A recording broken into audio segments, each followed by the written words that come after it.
guess the best one to increase that thing. Okay, please. Epilogue. Does history repeat itself? The Crow Memorandum. A number of commentators, including some in China, have revisited the example of the 20th century Anglo-German rivalry as an augury of what may await the United States and China in the 21st century. There are surely strategic comparisons to be made.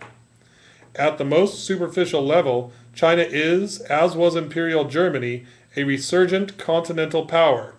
The United States, like Britain, is primarily a naval power with deep political and economic ties to the continent. China, throughout its history, was more powerful than any of the plethora of its neighbors, but they, when combined, could and did threaten the security of the empire. As in the case of Germany's unification in the 19th century, the calculations of all these countries are inevitably affected by the reemergence of China as a strong united state. Such a system has historically evolved into a balance of power based on equilibrating threats. Can strategic thrust replace a system of strategic threats?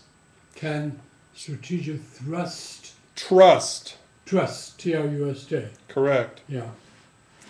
Replace a system of... strategic threats. Right. Question mark. Yeah. Strategic trust is created by many as a contradiction in terms. Strategists rely on the intentions of the presumed adversary only to a limited extent, for intentions are subject to change. And the essence of sovereignty is the right to make decisions not subject to another authority. A certain amount of threat based on capabilities is therefore inseparable from the relations of sovereign states. It is possible, though it rarely happens, that relations grow so close that strategic threats are excluded. In relations between the states bordering the North Atlantic, strategic confrontations are not conceivable. The military establishments are not directed against each other. Strategic threats are perceived as arising outside the Atlantic region to be dealt with in an alliance framework. Disputes between the North Atlantic states tend to focus on divergent assessments of international issues and the means of dealing with them. Even at their most bitter, they retain the character of an interfamily dispute. Soft power and multilateral diplomacy are the dominant tools of foreign policy, and for some Western European states, military action is all but excluded as a legitimate instrument of state policy. In Asia, by contrast, the states consider themselves in political confrontation with their neighbors. It is not that they necessarily plan on war, they simply do not exclude it. If they are too weak for self-defense, they seek to make themselves part of an alliance system that provides additional protection, as is the case with ASEAN, the Association of Southeast Asian Nations. Sovereignty, in many cases gained relatively recently after periods of foreign colonization, has an absolute character. The principles of the Westphalian system prevail, more so... The Westphalian system? Westphalian system. More so than on their continent of origin. The concept of sovereignty is considered paramount. Aggression is defined as the movement of organized military units across borders. Non-interference in domestic affairs is taken as a fundamental principle of interstate relations. In a state... Put that down, please.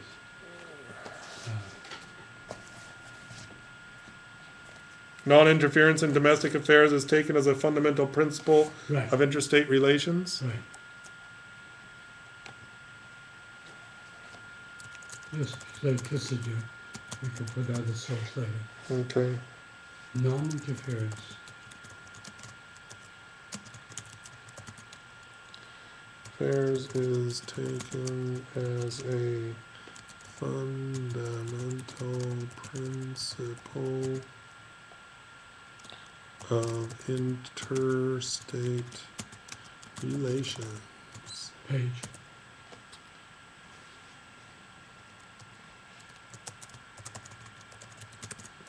Page 515.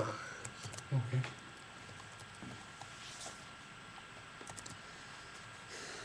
In a state system so organized, diplomacy seeks to preserve the key elements of the balance of power.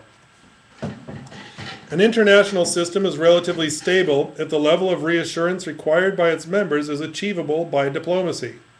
When diplomacy no longer functions, relationships become increasingly concentrated on military strategy, first in the form of arms races, then as maneuvering for strategic advantage even at the risk of confrontation, and finally, in war itself. A classic example of a self-propelling international mechanism is European diplomacy prior to World War I, at a time when world policy was European policy because much of the world was in colonial status. By the second half of the 19th century, Europe had been without a major war since the Napoleonic period had ended in 1815. The European states were in rough strategic equilibrium. The conflicts between them did not involve their existence. No state considered another an irreconcilable enemy. This made shifting alliances feasible. No state was considered powerful enough to establish hegemony over the others. Any such effort triggered a coalition against it. The unification of Germany in 1871 brought about a structural change. Until that time, Central Europe contained, it is hard to imagine today, 39 sovereign states of varying size. Only Prussia and Austria could be considered major powers within the European equilibrium. The multiple small states were organized within Germany in an institution that operated like the United Nations in the contemporary world, the so-called German Confederation. Like the United Nations, the German Confederation found it difficult to take initiatives, but occasionally came together for joint action against what was perceived as overwhelming danger. Too divided for aggression, yet sufficiently strong for defense, the German Confederation made a major contribution to the European equilibrium. But equilibrium was not what motivated the changes of the 19th century in Europe. Nationalism did. The unification of Germany reflected the aspirations of a century. It also led over time to a crisis atmosphere. The rise of Germany weakened the elasticity of the diplomatic process, and it increased the threat to the system. Where once there had been 37 small states and 2 relatively major ones, a single political unit emerged, uniting 38 of them.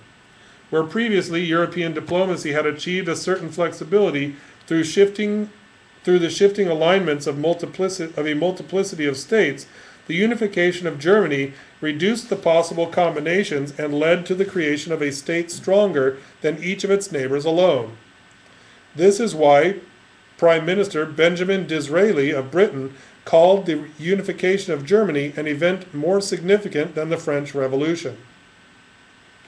Germany was now so strong that it could defeat each of its neighbors singly, though it would be in grave peril if all the major European states combined against it.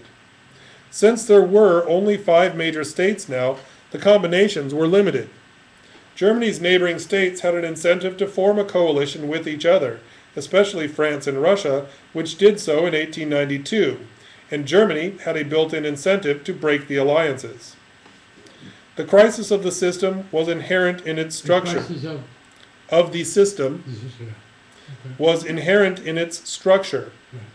No single country could avoid it, least of all the rising power Germany. But they could avoid policies that exacerbated latent tensions. This no country did, least of all, once again, the German Empire. The tactics chosen by Germany to break up hostile conditions proved unwise as well as unfortunate. It sought to use international conferences to demonstratively impose its will on the participants. The German theory was that the humiliated target of German pressure would feel abandoned by its allies, and, leaving the alliance, would seek security within the German orbit. The consequences proved the opposite of what was intended. The humiliated countries, France in the Moroccan crisis in 1905, and Russia over Bosnia-Herzegovina in 1908, were reinforced in their determination not to accept subjugation, thereby frightening the alliance system that Germany had sought to weaken. The Franco-Russian alliance was, in 1904, joined informally by Britain, which Germany had offended by demonstratively sympathizing with Britain's Dutch settler adversaries in the Boer War, 1899 to 1902. In addition, Germany challenged Britain's command of the seas by building a large navy to complement what was already the most powerful land army on the continent. Europe had slipped into, in effect, a bipolar system with no diplomatic flexibility. Foreign policy had become a zero-sum game. Will history repeat itself? No doubt, were the United States and China to fall into strategic conflict, a situation comparable to the pre-World War I European structure could develop in Asia, with the formation of blocs pitted against each other and with each seeking to undermine or at least limit the other's influence and reach. But before we surrender to the presumed mechanism of history, let us consider how the United Kingdom and German rivalry actually operated. In 1907, a senior official in the British Foreign Service, Eyre Crowe, wrote a brilliant analysis of the European political structure and Germany's rise.